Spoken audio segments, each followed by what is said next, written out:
coffee. Okay. Wow. Oh, Đại Hải coffee. Okay. Thank you. So this is a local coffee. Okay. Oh. You put wine in the coffee? Is that wine? Not wine. Not Oh, wine. sorry. Coffee. I thought it was wine.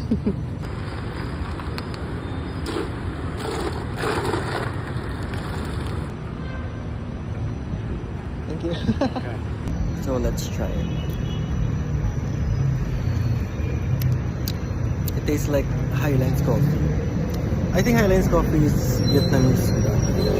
Pero mas rich na yung flavor niya and mas matamis siya.